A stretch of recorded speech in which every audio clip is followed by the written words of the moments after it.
Why what friends say has way more weight than any piece of your advertising, and what the best way to leverage that friendly influence is. Hi there, my name's Laura Chattington. I'm the CEO of RebalancedLiving.com, and I just wanted to say welcome to this week's episode of the Business Action Strategy System episode. In this week's episode, I'm going to cover one of the most powerful strategies to get new clients into your business. You're probably already doing it, but you probably don't have a strategy and the systems in place to maximize your efforts.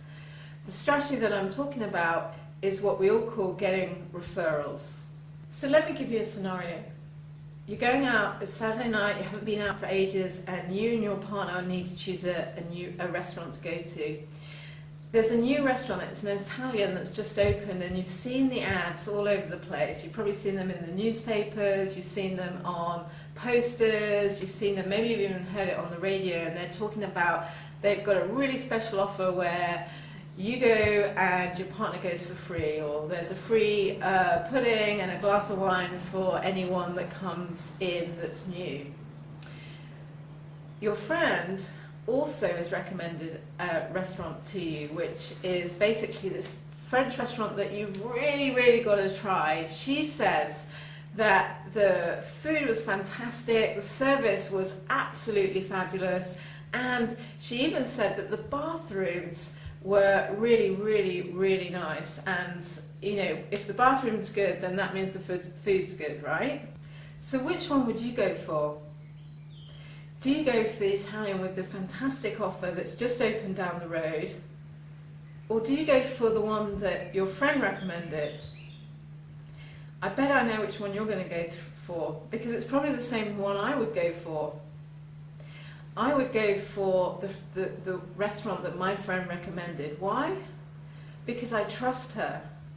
If she says that she had a great experience, that the service was fantastic, that the bathrooms were fantastic, then I know pretty much that the chances of me getting a great experience in that restaurant is going to be really high. As for the Italian, well, maybe it's going to be good and maybe it's going to be bad. But I'm not willing to risk my only night out this month to test that out. So I'm going to go with what my friend recommended every time. You should be making referrals happen when you want them, not leaving them up to luck and apologetic requests. Getting referrals into your business is one of the most easy and effective ways to get new clients into your business. Most people leave it down to luck, which sucks. It's not predictable, it's not systematic. You can't know the amount of referrals you're going to get into your business. It's like when I used to ask for referrals, I was almost embarrassed, and I reminded myself of my 8-year-old son who would go into restaurants and be like shy and asking for a Diet Coke, and as if he was asking for them if he could burn their house down. Referral is marketing, and all marketing requires strategy, systems, and action. For most people, referrals for their business is a key strategy of getting new clients into their business. And when I speak to my clients about getting referrals, I hear them saying things like, oh, you know, I felt uncomfortable asking, or, you know, I just didn't know when would be the best time to ask, or I didn't know whether I felt like it was a good time to ask right then when we had delivered the work we said we were going to deliver. So let's get one thing straight. Why do people refer in the first place? So you've got to remember that we all have really busy lives, and we've got thousands of things to do every day. And it's not that I don't want to refer you, it's about making referring you a priority in what I have to do today. And there are 3 key ways of making it a priority in someone you're asking to refer you in their day. I mean, there are many more ways to do it, but actually there are 3 key ways of getting people to refer you to their friends and colleagues. So the first one, when there's something in it for them.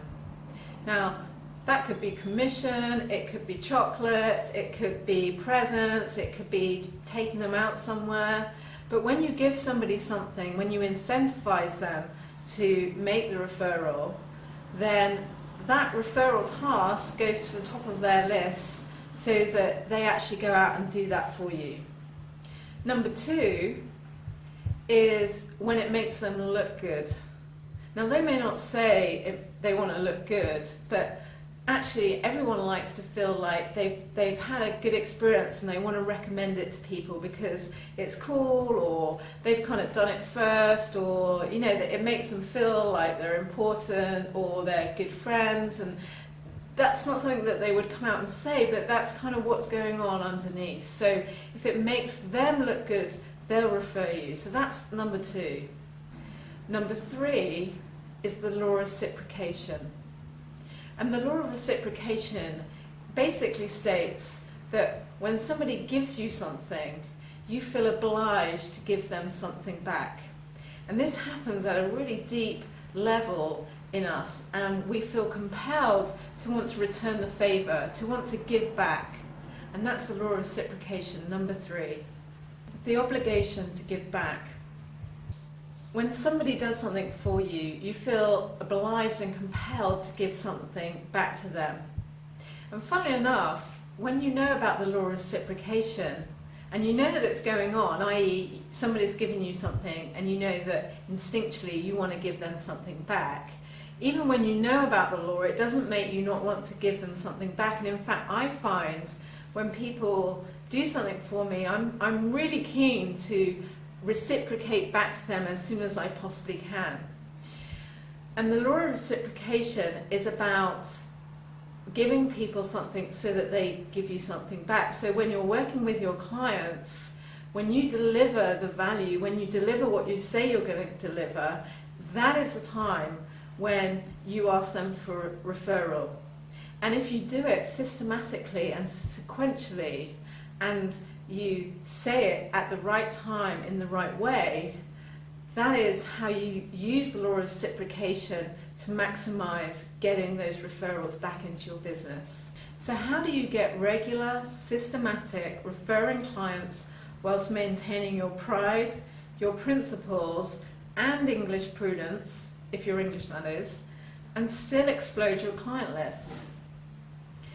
So if I can go from feeling like a right muppet, feeling embarrassed, feeling shy, sitting on my hands thinking, no, I really know I need to ask for this referral, but I really don't want to actually going to being really excited and thinking, great, I can get some referrals here and that's going to make everybody in this scenario feel great, you can too. First, you need to do a few things to prepare for asking for that referral. Number 1, make sure your intention is framed right. So if you set an intention that actually it's completely cool to ask for a referral, and actually it's going to make the person you're asking feel really good because it enables them to give something back, because obviously you have delivered great value to them, and with the law of reciprocation they want to be able to give back to you, and by asking them for that referral is a way of them being able to do that. So you set an intention that actually by asking for this referral you're really helping everybody in the scenario. You're helping you and you're helping the person that you've been working with, so everyone's going to be feeling great about it. Script it. You need to script what you're going to say, when you're going to say it, and how you're going to say it. If you're going to leave it up to being random, then you might as well put your marketing budget on a horse at the weekend, because you're probably going to get more results that way. So you need to script it, think it through, when you're going to say it, how you're going to say it, what you're going to ask for, and what you're going to expect in return, so that you can measure it and systemize it and maximize the results you get when you're asking for referrals. Process, process, process, and measure it. Now, I would say this, but the systems and the strategy is all about how you can take the action on a regular basis, because that's what my business is about. But without the systems and the strategy, the action that you take becomes random, and you start doing things without being able to know what results you're getting back. So an important part of the referral process is to systemize what you do, to have a strategy of how you're going to do it and to measure it. What results you got, what people said, how they responded, what were the percentage of people that referred, what were the reasons that people said they couldn't refer, what were the best referrals that you got, or anything that you can think about that you can measure and then feed back and get better and better and better results. Get your state. Good state means better results. And by good state I mean how confident you are, how you communicate, and how you behave when you're asking for that referral.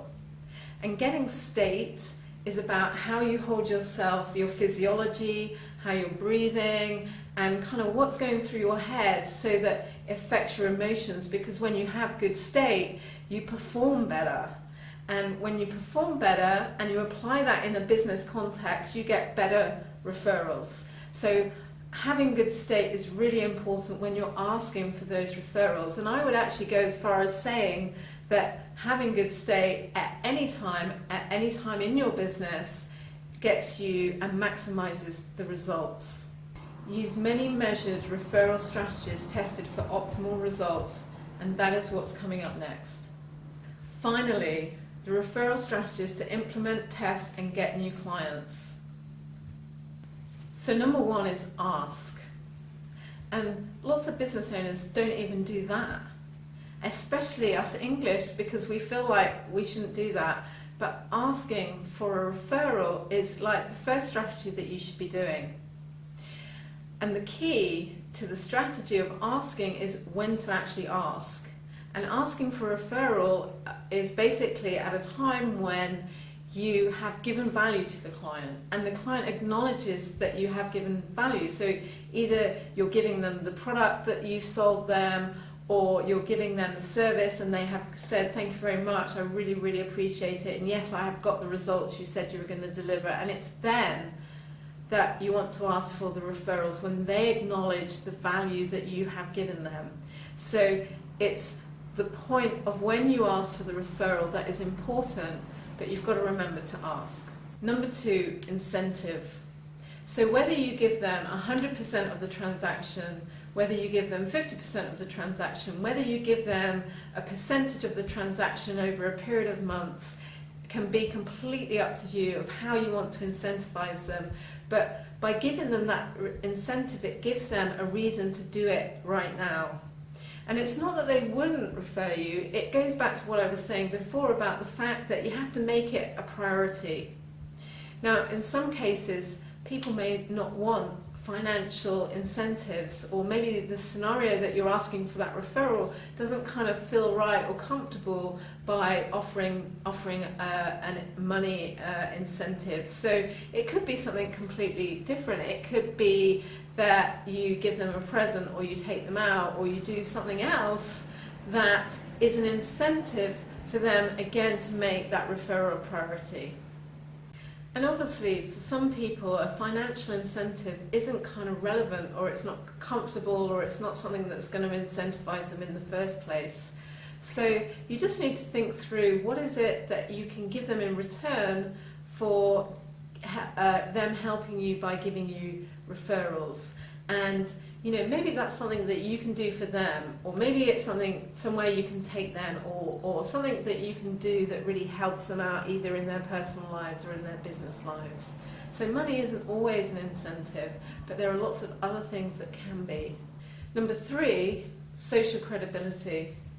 Now, we all like it. We all like getting social credibility for the things that we do. And literally a kind of pat on the back and showing the world out there that they have done something that is great. It makes people feel good. So you've got to kind of think through, how do you give the person who's given you the referrals some credibility socially, whether that's in your networks, whether that's online, whether that's in social media, whatever that is. Think through how you can give the person who's referring some social credibility for doing the referral for you. 4, fame. And one of the things that I really like doing at the end of the work I do with a client is I really like to interview them, because this kind of does a lot of things for both them and for me, and we can talk about the work we did together. And the things that it does, firstly, it kind of reaffirms and reiterates the work and the value that has come out of the transaction that we've done, of the work we've done together, and they get to think back to kind of where they were before we worked together, or where they were before they used my products or my services, and then the kind of process that they went through and where they are now. And it really kind of reaffirms the value and the investment that they have made in my business, and it's a great way of giving them the fame that they want. The second way that this brings value into my business is that we can then mail that interview, whether that's done physically through the post or whether that's done online. We can then mail it to their network and their friends, their colleagues, their clients, their suppliers, whoever it is that they want to mail to, so that they get the recognition and the fame that they desire. And I also get the referrals, because everybody that listens to that recorded interview can then relate to that interview and say, I want some of that. So it's a great way of getting referrals, it's a great way of reaffirming the value of the relationship, and it's a great way of making your clients feel good. 5, the bonus treat sequence. Now, we all like surprises, no matter who we are and in whatever business we operate in, and at whatever level. And this sequence is based on giving more value than your client was expecting and leveraging the law of reciprocation to its fullest. So here's the sequence. Number 1, you close the deal.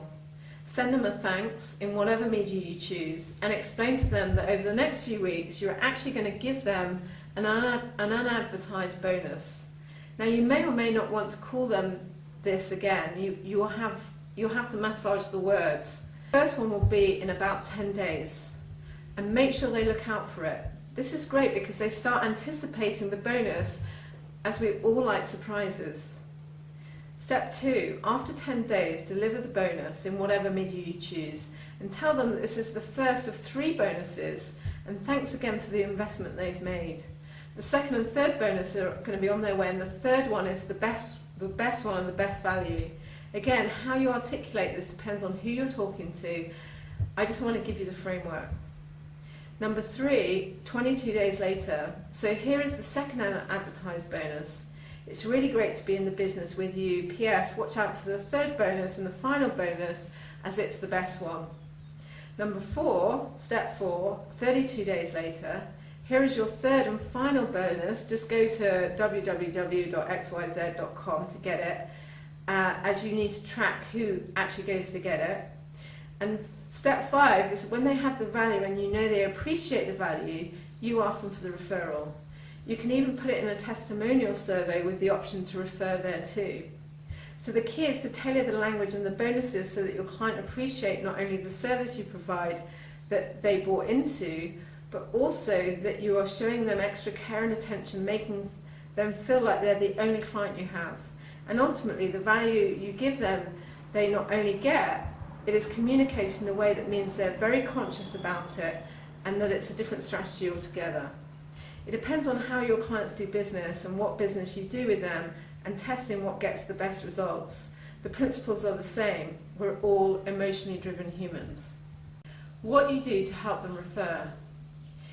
You have to make it so easy for them to refer that it just feels like no hassle at all. Whatever they have to do, put the list together, put the letter together, you do as much as you can possibly do for them so that they literally just have to press send in whatever form that is. So make it really, really easy, and it comes down to systems again. Having a system in place that you can then just add in the people that are referring you into means that everything works in a systematic way that you can measure, and you can measure the results you get back. The last thing I would say is that when you do get referrals in from people who've referred you, is actually thank them.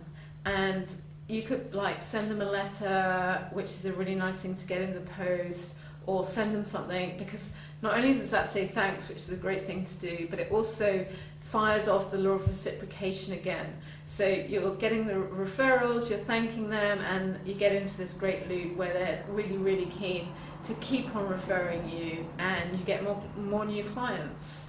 And so it's really about having the systems and the strategies in place so that the referrals that you get into your business are not left to luck and hope and, backing the right horse. It's about having business strategies and measurable, predictable results so that you can maximize the new clients that you get into your business by using this really effective strategy, which is getting referrals. Why be random? Do everything in your business with strategy, systems, and the right action. Without strategy and systems in place, you're really just wasting valuable time and resource, and it's just a random way of and random acts that's going on inside your business. You get up every morning and you're kind of on this emotional roller coaster of whether you're going to get new clients, whether you're going to get X, Y, and Z in the business, what's going to happen. And it really is very stressful for anybody in any business, and it doesn't have to be like that. With the right strategy in place, you can really move towards exactly the results that you want to get and take the right action. With the right systems in place, you're tracking, measuring, and really valuing the performance of making more money and giving more value, because without that you become really inefficient and ineffective in the work that you do and the stuff that you produce.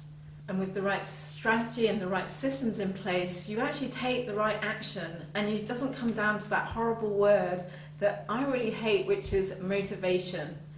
And you actually are taking the action and taking the steps that you need to do to get the results, to get the performance you want, and to make the money and get the clients and give that value. So it comes down to strategy, systems, and taking the right action. And by having the strategy and the systems, you take the right action. And it's about leveraging the key aspect in your business, which all it comes down to is you, and getting the best performance, getting the best results, and moving towards the business that you really want. I really appreciate your time today, and if you want to find out more about how to leverage you and the strategy and the systems and taking the right action in your business, just go and check out my free webinar at www.RebalancedLiving.com. My name's Laura Chattington, and I'll catch up with you soon.